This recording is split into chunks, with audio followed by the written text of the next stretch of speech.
Welcome everyone to tonight's session, The Truth About Plantar Fascia and Foot-Related Pain. It's a pleasure to have so many people joining me tonight. I know that your time is precious, so I'm going to do my best to honor your time and to give you really, really valuable information. That's my promise to you. I'm going to share my screen here so that you can see what I'm going to be talking about here tonight. For those of you that got your hair all done up tonight to join me, I guess I'm happy, but I'm not going to be able to see you, so it might have been a waste of time. You can see me, you can hear me, so that's the good thing. When I do these in person, it's really easy to interact with each other. It's a little bit different when we're doing this on the computer, but we will give you opportunities to interact, which I'll tell you about in a little bit. Before we do that, though, I just want to introduce myself. My name is Troy Vander. I'm a doctor of physical therapy with Kinetic Physical Therapy in central and south central Iowa. And I just want to remind you, some of you have already done this, but you can click on the chat button at any time, answer questions that I pose to you, ask any questions that you have. I'm expecting a really large group today. We had 60 plus people sign up for tonight's session, so it may be hard to get to everyone's questions. So I will promise I'll give you my contact information so you can contact me directly if there are any unanswered questions that remain at the end. I strongly encourage you to reach out to me. So we'll make this as personable as we can here. Why in the world would you want to hear what I have to say about foot pain and plantar fascia issues? Well, let me give you just a little bit of a background about myself. I've been doing physical therapy for 26 years, or nearly 26 years. I'm a 1996 graduate of the University of Iowa's physical therapy education program. And now that I do the math, I think that means it's about 27 years, 26 plus years. The University of Iowa Physical Therapy program is an excellent program. I'm proud to be a graduate of that program.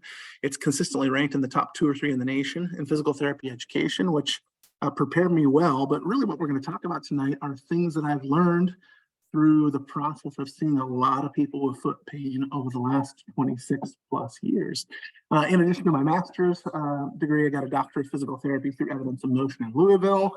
And so I really want to share with you the solutions that I've found. And I want you also to know this is information that I've learned, but I can't help everyone. And so we got a team of people at Kinetic Physical Therapy. We've been around now. This is our 25th year of operations. We have 8 clinics in central and south central Iowa. I'm one of 30 plus physical therapists, all of which are specialized in musculoskeletal health. And foot problems are really, really common. We see lower back problems, number 1, shoulders and knees, number 2, but foot pain is right there in the number 3 spot. And so you're going to get a lot of good information from a lot of experience that I've had. The unique thing about us at Kinetic Edge is that we really focused on 3-dimensional movement analysis and performance, the 3D maps process. And you learned just a little bit about that today, why that is so important. You might be sitting there saying, boy, I've signed up for this. I'm now logged on. Is this really the place for me to be? Is this going to be beneficial? So I want you to understand that this workshop is designed especially for you if these things apply. Most of the people that I help, whether it's foot, knee, hip, or otherwise, are finding that as they have this discomfort and this pain, their physical activity level is changing, and they are selectively avoiding things that are difficult for them. And when you have foot issues, that's tough because weight bearing is problematic. People come to this workshop who are looking for solutions that allow them to remain independent, so they don't have to be dependent upon others. And many of those people that have been experiencing this progressive worsening of these foot-related issues are asking really tough questions. Good, but tough questions like, what in the world can I do to make this go away? Do I need a surgery? Is there a surgery that would be beneficial for me? And some people even think a little broader. And I think this is a really healthy question to ask. If I can't walk, if I can't exercise, what's this going to do to my overall health? And I'm going to tell you tonight, this workshop is for you if you're concerned about that, because what we're going to talk about tonight is really good for your feet, but it's good for your general health. And you'll understand in just a little bit why that's the case. One of the truths that we're going to talk about tonight is the truth that you and I influence, for better or worse, the people that are closest to us. And likewise, we are influenced by the people closest to us. And when we have pain, it's difficult to be a positive influence on the people around us. It's hard to be positive, to benefit those who are around us. If you're in a painful experience, you're not going to be in a good mood all the time. And it's hard to care for your family if that's the case.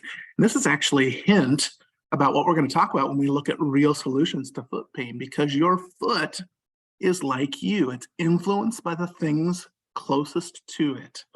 Your neighbors influence you, your foot, its neighbors influence it as well. And so that's a little hint to kind of the solutions that we're going to talk about a little bit later in this workshop. And sometimes people just really want to do surgeries, but unfortunately, surgeries are not always successful, and it's to some degree a high-risk procedure. Anytime you are put under, there's some risk associated with that. Medications can be beneficial for the right things, but they also come with side effects. So if you're looking for solutions that allow you to avoid risk and the side effects that come from medications, this is a good workshop for you. Ultimately, most of you are probably here because you want to feel better and you want to function better. You want to move more comfortably. This is a good place for you to be. Now, this workshop is not for everyone. I wish I could tell you there was a quick fix. Just snap your fingers, do these 1 or 2 things, and you're probably going to be perfect. Unfortunately, that doesn't exist. There is not a quick fix solution. One of the things we'll talk about in just a little bit is the fact that most of these issues are cumulative in nature, meaning they have developed over time, and it's been a process to get to the point where you are right now. And when we're talking about something that is cumulative, effective solutions are usually not snap your fingers and get better. That requires a little bit of a cumulative approach as well. But ultimately, if you do the right things at the right time, focusing on the root of the problem, there's very natural ways for you to avoid the discomfort and avoid common treatments that don't get to the root of the problem, like medications, injections, and surgeries. We're going to look at the root cause of these foot issues. And to kind of determine if what I'm going to talk about is beneficial for you, I want you to hit that chat button and just answer one question for me really quickly. Is there a specific activity that you do that has made your foot pain worse over the course of time? Are there things that if you do, you know that you're going to hurt worse? What are those things for you? Now, as you answer that question right now, click on that chat button and do that if you would. You can answer a couple of these other questions too. The first question is the most important one. Is there something that makes it worse? But the other questions will tell me a little something about what you're experiencing as well. And that's the severity of the pain on the 1 to 10 scale. 10 being emergency room level pain, 1 being almost not noticeable pain. Okay, so answer that. How high does it get when it's at its worst? And then how long have you been dealing with this? And you don't have to be absolutely specific. Days, weeks, months, or years is good. So here we're already hearing from people. Jane says walking, especially long distances. Jan says standing and walking, so that's great. Carol says standing in one place. So we're already starting to see a trend here, right? Mike and Teresa, I'm not sure which is the most impacted one by this, but walking, let's see, I just lost it. Walking, pain level of 5, and for 4 months. Okay, you're the first one that gave me a pain level in 4 months. Here's what I want to say about those things. The higher the pain, usually it takes a little bit longer to get control over it. The lower the pain, it usually gets better a little bit more quickly. 4 months is a long time when you're dealing with these issues, but I've seen people that have been dealing with it for years and years. And so if it's been around for weeks or months, it's generally a little bit easier to find some solutions to those things. The longer it's been around and the higher the pain level, it just tends to take a little bit longer. Angie says walking and standing on feet at work. Shoes with thicker soles, says Mandy, standing and walking. At its worst, it's 10, and it's been years. So, Mandy, I'm not saying you can't be helped. You certainly can, but when it's higher and it's been around longer, generally that process takes a little bit longer. Patty says going downstairs, pain level 7 to 2 months. Again, not terribly long, so that's great. Bonnie is again walking and standing. Jane, we've already talked to Jane, limp, barely make a step. Yeah, 15 years on and off. The good news is it's on and off. That is good news. On feet all day, says Kevin. So we're definitely seeing all these. I'm not seeing any perfectly unique ones there. Very similar. On your feet is the tough thing. So that's the reality of this. In fact, you'll think I'm someone that can see the future here, but here's a saying that I want you to become familiar with. If your pain is reproducible with something, ... Now look in here, I've listed a bunch of things. These are the most common reasons people tell me that the exacerbating activities. Walking, especially for some people, those first steps in the morning or after periods of rest and non-weight-bearing sitting positions. Standing, running, climbing stairs, we've heard all those things. Working, I heard that one. Housework and yard work. The commonality of all these things, folks, is that these are weight-bearing activities. And so generally weight-bearing activities are the problems for feet-related issues. That's no surprise. But let me finish this comment. If your pain is reproducible, it's not necessarily the worst news in the world, because if it's reproducible, it's also reducible. That tells me that there is at least something about your condition that is mechanical. Okay, mechanical pain. Now, we're going to get into more about what mechanical pain is, but first I want to describe to you the difference between acute and cumulative trauma. When you hear the word trauma, what words come to mind? For most of you, you're going to think about bad accidents, falls, major injuries. Those are definitely traumatic incidents. And if any of you watched Tiger Woods walk in the first 2 rounds of the Masters this past weekend, you can see what long-term impact acute trauma can have. Acute trauma is something that comes on very suddenly due to a major stressor. And it looks like this, actually. Sudden tissue damage, and then over time, it gets better. Depending upon how significant it is, it's going to get better. And in most cases, it'll get better to the point where it will drop below the symptom threshold again. Now, the significance of Tiger Woods' trauma was so significant, he's never going to be fully below the symptom threshold. He has a chronic condition right now, but that all began from a specific incident, a motor vehicle accident that caused major acute trauma. Those things are a reality for some people with foot pain and other kinds of musculoskeletal issues. We see them in our clinics for sure. But by a long shot, the other type of trauma is much more common, much more insidious. It's cumulative trauma. And instead of having sudden tissue damage that slowly gets better over time, cumulative trauma is like this.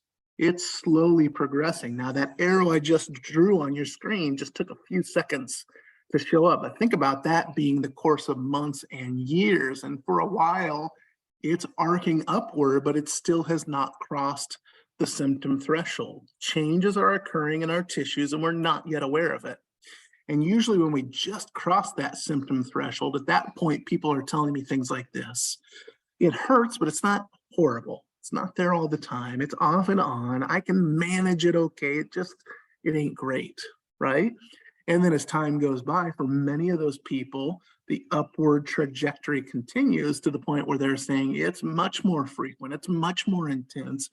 It is lasting longer in duration. That's the reality. We're going to talk about those things in a moment. But first, I want to draw your attention to these buckets here. You might wonder, why do I have water buckets on this thing? Well, water bucket is a good way to teach you about cumulative trauma. Think about a bucket catching drips. And over time, more drips means a higher accumulation of water in the bucket. When cumulative trauma occurs in the human body, it is slow, gradual, insidious, but it is also, in many cases, pretty predictable, okay? And so I'm 51 years old. I've been a physical therapist for more than half of my life. Being a PT isn't heavy, work. It's not highly traumatic, right? I don't have to lift heavy objects consistently. I'm not in tremendously awkward positions for a significant amount of time. That being said, after 26 plus years on the job, being just a 51-year-old, I'm now experiencing more fatigue at the end of the day and at the end of my week than I did when I was a 25-year-old physical therapist. That is the reality. Fatigue is the sign that the body is changing, that our tissues can't handle as much stress. And that's perfectly normal. We don't live forever, right? And that, as a result, we know that's normal. So we kind of excuse those things and keep just trying to do stuff, try to be as active and as involved as possible. And meanwhile, we're kind of catching more water in our own buckets. And when that water builds a little bit more, it switches from fatigue to discomfort. Discomfort, it's not significant, but it's just the tissues aren't right. There's a little more stiffness a little bit more soreness. People at this stage say it takes a little bit longer to get their body going. And after they've done some things that are not typical for them, or they've been doing typical things for longer periods of time, they just need a little bit more rest to recover from those issues. And again, we know that we are aging, we don't live forever. And so we kind of excuse those things to the point where more water fills the bucket. And at this point, we cross a new threshold. It's not just stiff and sore anymore, it hurts. This is when we've kind of reached the end point of this cumulative trauma, though not quite. The not quite leads to this spill over the lid of that bucket. Now we're dealing with some real tissue injury that's going to take time, effort, probably some money to help take care of those things. So what we're talking about today is what we can do to get water out of your bucket to reduce this accumulative issue with trauma, give you solutions to empty out that bucket, to open that valve up just a little bit. But that is the cumulative trauma path that fills that bucket. Now take a look at the path on this slide here. You see, I'm on the middle of these railroad tracks. So are you, right? If you look ahead, coming around the corner, what do you see? There's a train. Now, if this is reality, if we were actually on these train tracks and that train is heading our way, we'd start to feel a little rattle even before we see the train in the distance. And the train's going to start to whistle. And as it gets closer, all those signs that it's approaching, that there's some pending doom, get a little bit more significant. That's the cumulative trauma path. But it's not a whistle and a rattle that we experience when we're on the cumulative trauma pathway. It's pain frequency, intensity, and duration. And when more water fills the bucket, those symptoms are more frequent, more intense, longer in duration. And as a result, we self-select activities and self-inhibit these activities. And then the end result is, especially in a weight-bearing joint like the feet, more pain means we move less, and that has a consequence. Let's talk a little bit about that. 86% of Americans' healthcare expenditures are related to 6 things. I'll tell you those 6 in order. Number 1, musculoskeletal issues, of which feet are part of that. Easily the single greatest healthcare expense in America right now. Number 2 is heart disease, okay? Number 3 is cancer. Number 4 is diabetes, obesity, and depression. Those are the top 6 healthcare spends, and all of them together account for 86% of Americans' healthcare expenditures. 5 of those 6, musculoskeletal issues, heart disease, diabetes, obesity, and depression, are positively impacted by movement if we can learn to move in the right way. And they're negatively influenced by a lack of movement, poor movement, less movement. If we move less, we're more likely to have musculoskeletal issues, heart disease, diabetes, obesity, and depression. All of those things, by the way, are cumulative issues. And so our goal is not to make you live and last forever. It ain't going to happen. But our goal is to help you wear out more slowly so you can stay active as long as possible. That's the goal. And over that course of time, the goal is to have fewer doctor visits, less medication, fewer surgeries. If we can find a way to move effectively, that's the goal. Now, I've already alluded to this fact. I'm sitting in an old house. This is a new addition that I'm in right now. By new, I mean 30, 25 years ago. But the house itself was built in 1915. And when we moved in here in 2015, the insurance adjuster came, looked at our roof and said, "We're going to insure you, but I'm not insuring that roof. You need new shingles." Well, it's a big old home, and I knew it was going to be expensive to do that. And I looked at my ceiling and said, "You know what? I don't see any problem. There's no leaks. It's doing its job yet." So I'm like, maybe I can get away with it for a little while. Now, I'm happy to report, I'm not going to hold you in suspense here. I got it replaced a couple of years ago. There were no major issues. But you can understand how if I ignore something that is progressively wearing out in my home, it's going to lead to more costly issues eventually, unless I respond to that by getting to the root of that problem. But that's not what people do. And we start to feel an ache or a pain in our body, especially when we're younger. We're like, you know what? It's not that big of a deal. I'm going to just find a way to kind of push through it. Our first tendency, and this is the single biggest mistake that humans make, is that we have a problem at the start when it is, by the way, much easier to get rid of early in the stage, right? But our tendency is to ignore it. Now, I know you're not ignoring it, at least not anymore, because you're here tonight. Unfortunately, the next step, when we stop ignoring it, you can go online and say solutions for foot pain and have millions of responses. And there's going to be many of these responses trying to sell you something that's going to be a quick fix, going to be, for the 3 simple installments of this amount, it's going to be the best thing you ever have for your feet. Unfortunately, almost none of those things are effective in the long term, and almost every solution that we seek at the start is not a true solution. It's a way to mask the symptoms. Even in our world, the medical world, medications, injections, and surgeries do not get to the root of the problem. They're masking pain. As a physical therapist, ultrasound, electrical stimulation, those can help you feel better, but it doesn't change the mechanical issue at play here. It's just altering your symptomatic response to that. So my goal tonight is to teach you how to get to the root of the problem to truly solve it. If you can solve the root problem, you got a much better chance of getting long-term management of that discomfort, so you can be more active, which is great for your foot and really good for your overall health as well. Now, you're going to learn some key things here tonight that I think is going to be really important for you. I expect that you're going to nod your head when I talk about some of these stories here, and that's good. But I'm going to tell you this, I can't solve all your problems through a computer screen where you can listen to me only. And so for those of you that have signed up here tonight, I'm going to give you a special offer at the end of tonight. And you'll hear more about that, but it's a way to get to your root of the problem, to personalize this issue. We'll talk about that in a little bit. Until we get there, though, I want you to understand this key point. A little bit ago, I talked about mechanical problems. So think about this. Let's say it's a beautiful day, just like it was today here in Iowa, okay? Low 70s, sunny, light breeze. You're driving in the perfect car. You can put the top down, the wind's going through your hair, everything's awesome until that light comes on your dashboard.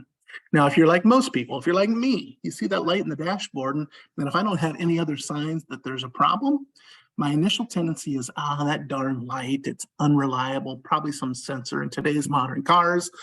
Not that big of a deal, right? Ignore it. That's the natural reaction. Well, let's say we ignored it, but we keep going, and a few minutes later, we're starting to hear a rattle, seeing a little smoke, maybe smelling a little something that's not right, bigger signs, right? Obviously, we're going to pull off on that side of the road really quickly and stop driving that car. There's a mechanical problem there. Now, imagine if we pulled up on the side of the car, excuse me, side of the road with the car, we pop the hood, and we pop the trunk, because in your trunk, you got this big old thick cushiony blanket. So you're going to grab this big old thick thing. You're going to take it from the trunk over to the hood of the car, and you're going to throw it on that engine, and you're going to slam the hood on that. So now I can't see a problem. It's muffling the sound. I can't hear that problem anymore. Maybe even holds the smoke in there. No, see no evil, hear no evil, all that kind of stuff. And then I walk to the driver's seat again, and I open my glove box because there's some duct tape in there, and I'm going to put a little duct tape over that light. Problem solved, right? No, of course it's not. We have not fixed that mechanical problem. We've masked it, and that's how people kind of deal with these musculoskeletal issues. My point is this: you can't solve a mechanical issue in the body if it's not dealt with mechanically. And oftentimes we default to medical interventions. This really isn't a medical thing. You'll know what I say, why I mean that in just a little bit. So think about this. You don't pull up your pant leg, look at the side of your ankle and say, oh, look at that. I got a dial there and I'm low on ibuprofen. I just got to take some ibuprofen. That dial will go up. I'll be in the healthy zone again, right? But we're taught that when we hurt, we can take a pill. It'll make it feel better. That's going to solve my problem. Now, don't hear what I'm not saying. There's a role for those things, right? It's okay to do something to feel better in many cases, right? But if you don't get to the root of the problem, we're just kicking the can down the road. And it's probably going to come back. And over time, because it's a cumulative issue, the likelihood is that it's going to be more frequent, more intense, longer in duration, and take longer to get it taken care of, the longer we ignore or just alter the problem. Ultimately, you cannot successfully cure a mechanical issue with a chemistry treatment. It's a movement-based problem that needs a movement-based solution. So that's the goal. And by the way, I want to tell you a little bit about inflammation. We think of inflammation as a bad word, right? If we have inflammation, guess what? We can do something about that. I'm going to take in, right? Anti-inflammatory. Okay, well, take a look at this. These are the stages in normal healing processes. This is how the body is designed to heal. Phase 2 is actually called the inflammation phase. So it is not necessarily a bad thing. It happens naturally when a wound occurs, when tissue damage occurs. Inflammation actually, though, serves a purpose. It starts this development of the framework for the vasculature that's going to be built up in that area. If we allow it to go from phase 2 into phase 3, proliferation, eventually phase 4, maturation. Okay, inflammation serves a purpose, and ultimately, if this process continues through all 4 phases, the body will go through the healing process, will develop vasculature, and that vasculature is what carries the fuel that those tissues need to stay healthy and withstand mechanical stress over time. And so my encouragement is this: don't just default to anti-inflammatory treatments.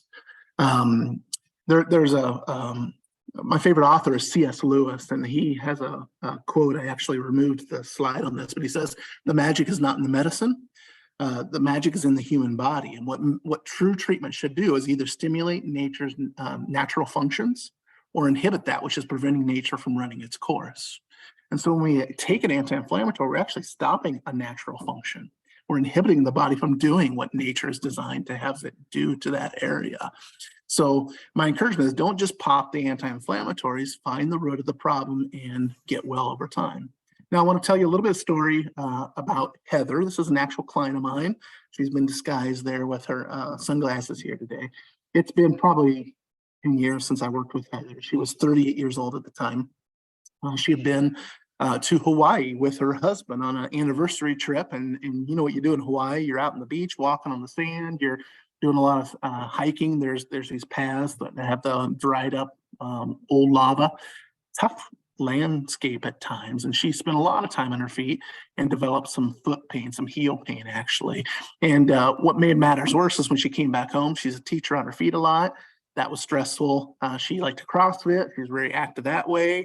She was loading on that thing and she just couldn't get through the healing.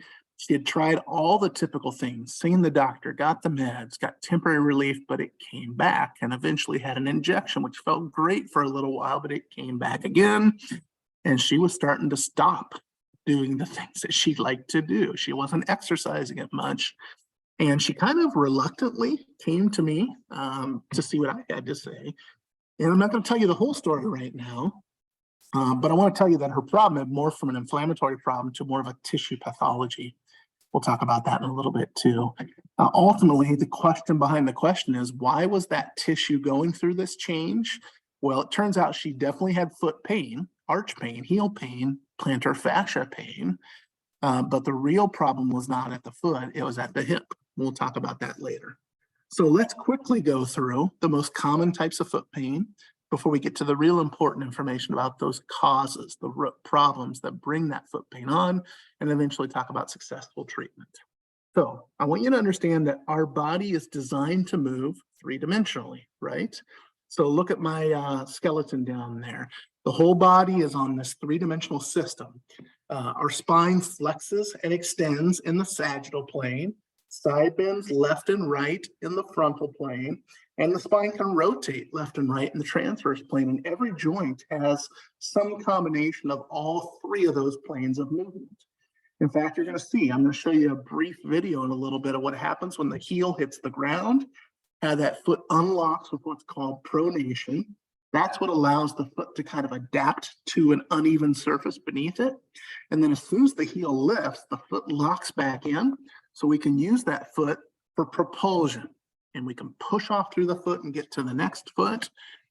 When we move from that pronation where the foot unlocks and the heel lifts and it locks into, that's called supination, that's when the foot can be a rigid lever through which we can push off and develop forward motion. And the foot is designed to do that. And if it does that well, you're going to function well. If it doesn't do that well, we have problems. If it doesn't do that well, we got to ask the question behind the question. Why? Why is that foot unable to absorb the force appropriately and then turn it into a successful propulsion? So let's take a look at this. This is the bone. It's an artist's rendition of what happens to this foot. Well, you're going to see, and by the way, these colorful bones here create this arch, right? So we're not seeing muscles and tendons and ligaments and connective tissues. That's all been stripped bare on this thing. And before the heel hits the ground, this heel's a few inches off the ground, we're seeing a nice arch here. What you're going to notice is as soon as that heel strikes the ground, that arch is going to drop. It's like That's the pronation load. You can see what kind of force is applied with that load on the arch, which, by the way, the arch is designed to absorb that load. And then as soon as the heel lifts, you're going to see that arch pop back and the foot kind of get tight. They show the same thing from about 3 different angles here. So let's watch that together, and I'll point it out as it happens. So this is the side view first. The heel hits the ground, there that arch drops, flattens out, and it will pop back up when that heel lifts as we come through the foot and get ready for propulsion. You can see that kind of spring up as soon as the heel lands. This is an oblique view. Again, the heel hits, the arch drops right there. It's doing that. And it's going to pop up again when the heel lifts, becoming a rigid lever. There it went. And it can be used for propulsion. This is harder to see. What you're going to see here is what happens to that heel, how it angles differently. And that's what cues the foot to pronate. This is a perfectly normal functioning foot. This is what the foot is designed to do if it's doing its job as its design was intended here. Okay. Now, what are some barriers for the foot's design being used appropriately? Well, sometimes we have to look at what environment we're putting the foot in. All across the world and in America, we see that. Now, even on this one, this toe is not perfectly aligned. What we want to see is the first ray lines up with the toe itself. And so a natural foot's a little bit wider. This isn't not horrible right here. Certainly different here. This is high heels. So think about high heels, the narrow toe box, and now the heel is up. And when you're standing on it, that's going to wedge the toes into that narrow toe box. So you can definitely see a change in the angulation there. That's going to impact the flexibility of that foot and that environment that we put our feet in. Not even necessarily high heels, just narrower shoes, maybe higher lifts underneath the heel. All of that inhibits the foot from doing what the foot's designed to do. Okay, so I get a lot of questions about what are the best shoes for my feet. Now, that's not necessarily an illegitimate question, but I tend to ask the question behind the question. I think, you know, back in Bible days, they didn't have Nike Air Ones, right? They didn't have perfectly designed arches. They had these pieces of leather that were strapped to the feet, and they walked everywhere they went. And maybe there was probably some foot issues back then, but I don't think everyone at the age of 30, because all their walking was dealing with that. The feet were using their natural design. And so I do think that sometimes the environment that we put our feet in, it's kind of a double-edged sword. We get to the point where we become dependent upon external support instead of having the foot capable of doing what the foot was designed to do. And my goal is to help people develop better foot function so you don't have to be dependent upon an appropriate shoe all the time. Now, let's talk about the 3 types of foot pain. Bunions is issue 1 we'll talk about. Plantar fascia issues are type 2, and then Achilles tendonitis problems. And I want you to understand that when we deal with discussions of types of foot pain, I'm not really talking at all about causes yet at this point. I'm talking about descriptions. I'm really giving diagnoses. Now, the same cause can in some people lead to bunions, other people lead to plantar fascia issues, and other people lead to kind of heel and Achilles tendon related problems. It depends how we've compensated to the original problem, really, if that's the case. Now, bunions are pretty well understood, right? The toe is really pointing in, creates that bump on the inside. It makes it hard for that foot to fit comfortably inside of most shoes. That's a painful joint there, which is depicted by the illustration here as red. Red kind of corresponds to pain. It's not truly going to be red like that in most cases. That foot is also going to be really stiff. The big toe is supposed to extend 60, 70 degrees, a little bit more than that in some cases. But people that have these stiff feet that develop bunions, their toe probably extends maybe to neutral, maybe just a little bit beyond neutral, not the way it's supposed to. And when one part doesn't move the way it's supposed to, other parts have to compensate, which leads to other problems cumulatively as time goes by. Now, let's look quickly at plantar fascia issues. So now, earlier I showed you the walking function, just looking at the skeleton. Now we're seeing what that arch does, how it extends from the heel on the underside, comes all the way through, and there's these little finger-like connections to each of your toes. That runs in the arch of the feet. It's your fascial support when we load bear on that thing. Now, with these plantar fascia issues, in most cases, people describe a pain on the underside of their heel. The first steps of the day are almost always problematic, or after periods of non-weight bearing rest, just sitting for a period of time. And if I had the ability to have microscopic vision, you look at that, you're going to see those fibers as it connects, just distal to the connection to the heel, will have these little tears. Microfailure is what it's called. And it's going to be right on that heel. The heel underside pain is pretty significant with that. Now, I want to point out, it's technically called plantar fasciitis, which literally means inflammation of the fascia. And the first time that you ever experience this, there probably is inflammation that goes on. But we do things that, unload that thing. We maybe do anti-inflammatory medications, steroid injections, those kind of things that can take that inflammation away, but it doesn't allow the body to go through that natural healing. And the other issue is at night, when we're not stressing that tissue, it can kind of develop some scar in that area, which is good. That's the body's natural response to that inflammation. But as soon as we put our foot back down on the floor, we just re-tear that thing again. So it goes from being an itis, an inflammatory issue, to a pathological tissue. So I'm more apt to call it plantar fasciopathy, a pathological fascial tissue that can't handle the same tension loading that it used to. And it's generally the case because we haven't allowed it to go through the healing process, or it's gotten so weak, we haven't found a way to help that remodeling to occur. Now, the interesting thing is the plantar fascia is a connective tissue, and it gets microfailures underneath the heel when we have plantar fascia issues.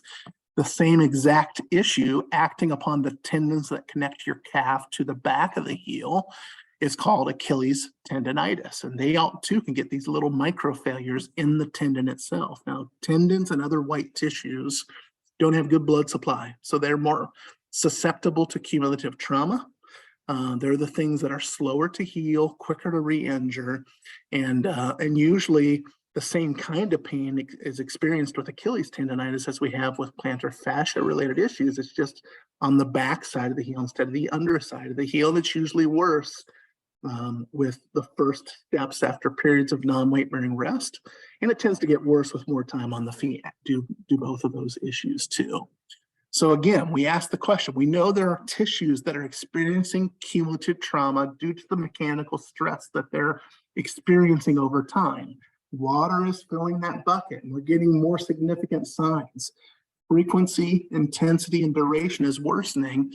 What can we do to get rid of that issue? Well, the answer is related to what's really causing this foot pain in the first place. And I want you to learn what Heather learned when she had this plantar fascia related issue. It really wasn't a foot problem. It was a foot change because of another culprit. So what we're going to talk about are the primary culprits. Now I'm going to draw your attention again to what we talked about before. Every body part is meant to move three-dimensionally. It has kind of design specifications. And if we operate within those design specifications, we do pretty well. But if we start to push the limits on the design specifications, we have problems. Now, if we have an area of the body that is way too mobile and not stable enough, that's a problem. We're operating on one end of the spectrum. On the other side of things, we can have tissues that are way too stiff and not mobile enough. That's a problem too. We want to have a balance between mobility and stability. And so in our world, we're doing everything we can to restore what we call mostability, mobile stability, a balance between mobility and stability. We talk a lot in our clinics about Goldilocks, right? What did that Goldilocks character teach us? Not too hot, not too cold, not too hard, not too soft, right? There's a just right. We need to find the just right between mobility and stability. And when tissues are breaking down, whether it's on the underside of your foot, the back side of your foot, towards the toe, or any other part of your foot, why is that tissue experiencing cumulative mechanical stress? Can we find another part that is the culprit? Well, we probably can, at least one, and in many cases more than one. And the three most common ones that influence your foot are your hips, actually all the way up to your mid-back, and the ankle and foot itself. Okay, so let's talk a little bit about that. Your hips need to have this balance between mobility and stability. We don't want your hips to be too stiff, because if they don't move, if they're too stiff, other parts have to compensate for that lack of movement. And sometimes your foot is compensating for poor hips. And by the way, many people who have flat arches weren't born that way, okay? Most of the time it is developed cumulatively. And the most common reason that people get flat arches is because the hips aren't functioning the way they're supposed to. In some cases, they're too stiff, and so the foot has to compensate for poor hip loading by taking on more weight-bearing load during pronation. And eventually those tissues wear out because it's beyond the design specifications, okay? So we need to have hips that are appropriately mobile and appropriately stable. In Heather's situation, she had some weakness in her glutes, and her knees would fall in a little bit when she bore weight through the feet because her hips couldn't stabilize the knee. When the knee fell in, it caused her to load on that arch more and more and more. And that was not a problem one day, 1 week, 1 month. It took a significant overload over the course of time on her vacation, but I can guarantee you that she had problems developing below the symptom threshold that finally got pushed above the symptom threshold when she was in Hawaii. That was just kind of the sand that tipped the scales in that particular situation. So I want you to understand this. Sometimes people can say, I definitely know what happened that caused this thing. But if we look over time at what was happening, we can probably, in many cases, even with things that we might say was an acute issue, probably have some cumulative stuff going on there. I had a knee injury. I tore my ACL, definitely an acute issue, right? Well, guess what? 6 months previously, I had a hamstring issue, and my hamstring wasn't doing the job. That led to my knee issue. So my knee issue wasn't a knee issue. It was a hamstring problem. I didn't correct the real issue, and my knee took on unnecessary stress beyond the design limitations, and there was an injury that resulted from that. And so your foot is absolutely no different. So if you've had foot issues and you've sought help from people and they have not looked at how your hips move, you've very possibly missed something that is contributing to cumulative wear and tear at some spot on your feet. Now think about the positions we're in today, right? Compared to a couple generations ago, we're sitting in vehicles, we're sitting at desks behind computers. We're much more sedentary throughout our workday, by and large. Not all of us, I understand that, but we're much more sedentary as a species now because of technologies, right, than what we used to be. And those hip flexor muscles are in a shortened position when those knees bend and our hips are flexed. And all these hip flexors can tighten as time goes by, so that when we eventually get on our feet, it's going to pull our spine forward, or it's going to limit our hip mobility. And when the hips don't move because of those unnatural but cumulative tightnesses that are developed, other parts of the kinetic chain of movement have to compensate for that in order for us to get from point A to point B. And by the way, hip issues are some of the most common causes of knee-related problems and lower back-related problems, in addition to ankle and foot issues. So if you've had feet issues, knee issues, and low back issues, there's a really, really strong chance your hip is the primary culprit with this particular thing. Okay, so I want you to see this. This is actually a person that has tight hip flexors. And what you're going to see on that left foot, particularly with the second step, is what we call a little heel twist, where you'll see his heel twist in and his toe point out. This is a compensation for poor hip mobility, poor hip flexor mobility on the left. And I want you to understand that walking for a day or a week or a month or even a year isn't going to create a problem for this individual, but he's going to have, it's like a poorly aligned tire, and then you put a lot of miles on the vehicle, right? It takes a lot of rotations and repetition where gravity and the ground are interacting on that tire before it wears out. But ultimately, we're going to see a wear pattern on that poorly aligned tire that's different than the other tires. We're going to see consequences for that. So watch this. You'll see it a little bit here. The heel darts in and the toe comes out. The second one, you'll see it even more. A big twist outward there. The toe is pointing out as he, instead of pushing off through that toe, he's kind of pointing at, pulling it out because he can't get through that hip. So that can lead to changes to the demand on the foot, which leads to mechanical wear and tear and cumulative changes to that bucket. Remember that. But the real issue is to get his hips to move better, to get rid of that hip flexor tightness in his case. Mid to upper back as well. Okay, so the thoracic spine is not designed to move as much as other areas of the back. But it is supposed to move, and its movement as we swing our arms and move from step to step, it's an important piece that connects our upper body to our lower body and develops the propulsion we're putting through one foot into this forward motion all the way through our fingertips. And so oftentimes we're going to see people with a flexed spine which can't rotate, okay?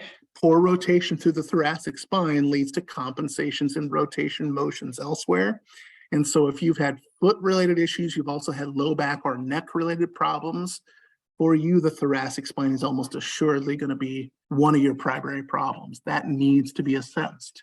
Can we find a way to get a balance between mobility and stability in your thoracic spine? And by the way, the thoracic spine is almost never too mobile.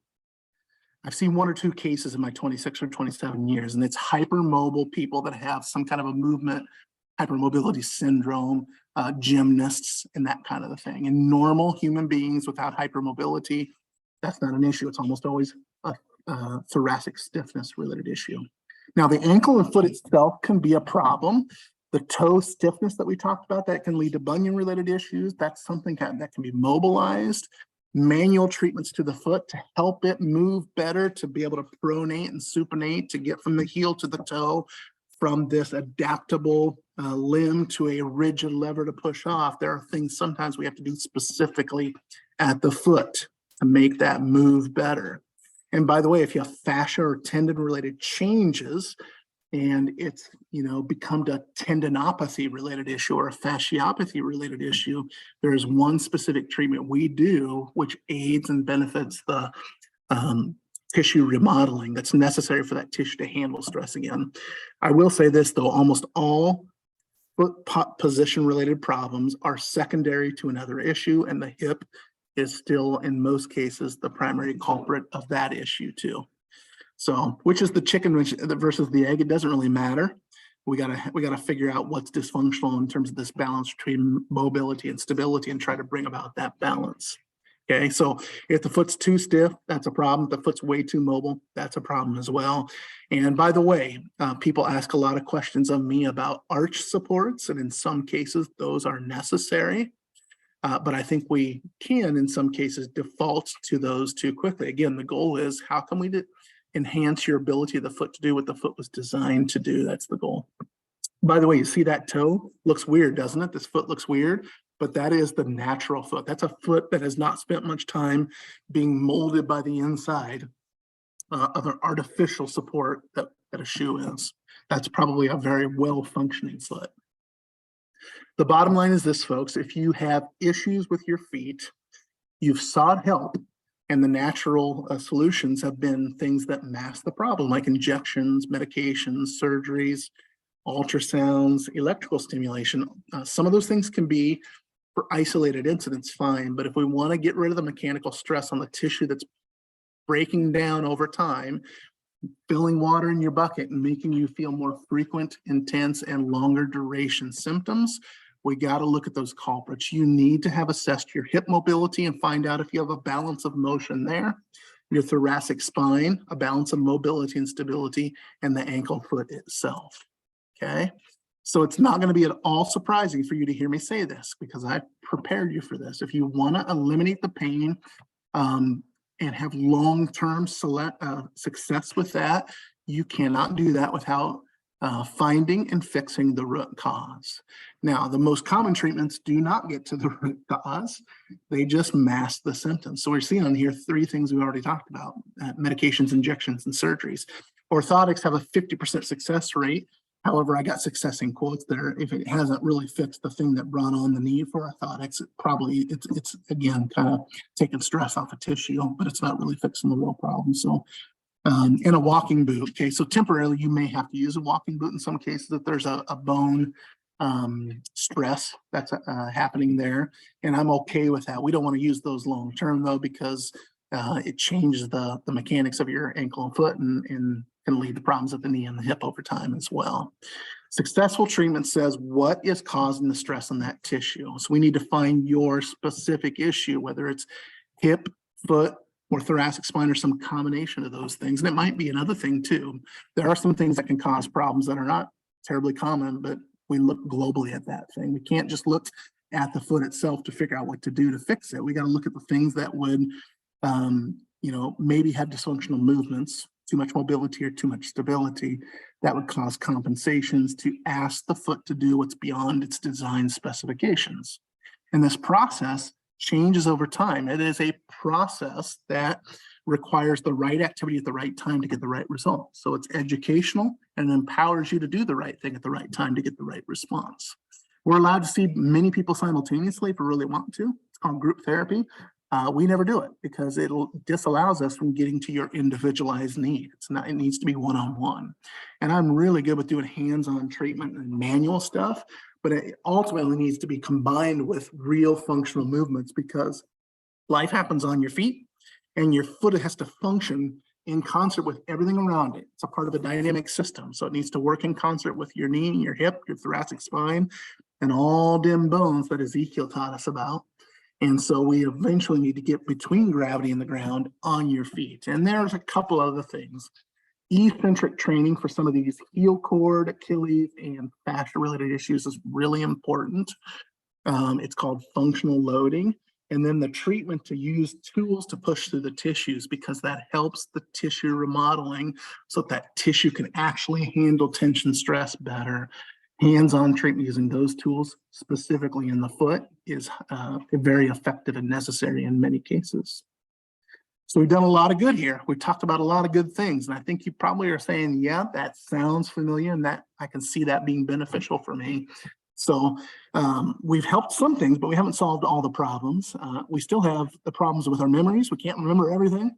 And even if we could remember everything at this point, you don't know what specifically your issue is. So we like to say that knowledge is power, but really knowledge does nothing for us unless we can put it into practice.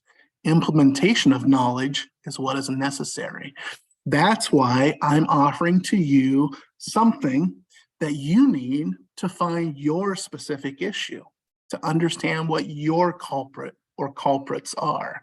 Okay, so I'm offering for you a natural foot pain relief consultation with one of our foot experts. And what is that, you might say? Well, it's really easy and simple. 15 to 20 minutes is all it takes. We're going to ask some questions and let you talk about the issue because we learn a lot from your responses to really key and critical questions. And we can quickly do an assessment of your ankle and foot, your hip mobility, your thoracic spine mobility. And within 20 minutes, we can understand most likely what your type of foot pain is, what the true root problem or problems are, and then outline what a process to make that get better over time would look like. And ultimately, we want you to be confident, have direction, and finally get some hope, okay? Now, that has a value of $150, that amount of time, around the country at least. The average value is $150. But the good news is I'm not going to make you pay anything with this. I want you to get to the root problem and learn what that is. And so we're going to offer that to you free.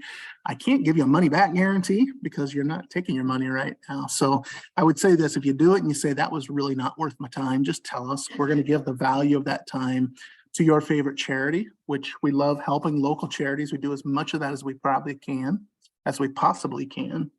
But I'm happy to report that we've never had anyone take us up on this guarantee because it's really easy to give good value in a short period of time when you're looking at the true root causes to this thing. There's no cost or obligation beyond that point for you. You're going to get a simple consultation, somebody that says, here's your primary issues, and here's what it would take to make it go away if you choose to do that. Very, very low pressure, information-based stuff. So the easiest way to claim this is this. All you got to do is hit that chat button again and say, I'm in. So if you want to do that, the quicker the better with this, because we don't have a ton of slots available. So I'd encourage you to speak up tonight. And by the way, if you do that, I want you to tell me not just that you're in, but where you want to do this free screen. And so I'm going to tell you here, we have 8 options for you. We're in Ames, Des Moines, Colfax, Newton, Pella, Oski, Albia, and Centerville. And so tell me if you're in and where you want to do it. And Mike, is it Mike or Teresa that we're going to do this for? We're going to do it in Ames, so either Mike or Teresa. So there you go. Let's see. Tracy wants to in Oskaloosa. That's great. Mandy, we would love to see you in Pella. That is awesome. Angie, Newton or Ames. Okay, we'll have someone reach out and we'll give you options for what works best for you. Lisa, I'm the one in Albia. I can see you in Albia. That's awesome. Okay, Teresa, we know it's you now. That's great. Another one, Ed in Albia. All right, I'm going to get a couple of my cohorts there in Albia. Centerville for Carol. Bonnie in Des Moines. That's awesome. Patty in Centerville. Hey, Patty, I think I know who you are. Barbara, you're in Des Moines as well. Okay, keep them coming, folks. And I promise that I will give you some personal information. If you do want to reach out to me directly and just ask some questions, if there's some unanswered questions that have not surfaced tonight with the information that I provided for you, Kevin, we got you. You can go to Oskaloosa. We'll call you and get you in there. You are free to contact me. And so I've got my personal cell phone. That's this number here. You can call or text me on that. I'll respond to that. And that's my email address right there too, troyvm@kineticedgept.com. But by the way, once you signed up and registered, you've been getting some emails as reminders of this tonight's event. You can respond to that one too. That will get to me if you want to ask questions. All right, Janine, Oskaloosa, great. C Downs, we're going to see you in Ames. All right, keep them coming, folks. That's awesome. So you can respond to that email. In fact, you're going to get another email from us, I think either tonight or tomorrow morning. On that email, you're going to get a link to this video. I think I did record it. Great. So if you want to watch it again, that's great. You can do that. And hey, I'm going to ask you a favor too. If you know people, and usually people who have foot pain have talked to others who've been dealing with it too. If you know people that deal with foot pain, would you do me a favor and forward this email to them to let them watch this as well? I used to be a little more bashful about that, but I've been doing this for 26 years. I've seen way too many people suffer unnecessarily for way too long, to spend money on things that really didn't do anything other than make their pocketbook lighter. Okay, so I want people to get the information that's going to be beneficial for them for long-term success and relief on this. So if you would please forward that to them, we would honor the same offer that we're offering to you tonight with the free screen as best we can, as long as we have openings available to give to people. There is a link on there that you can click on to sign up for a free screen, but if you said I'm in tonight, you've told me a location, you don't need to do that. The next 24 to 48 hours, we'll have somebody reaching out to you to determine a time on your schedule that would work really well for you.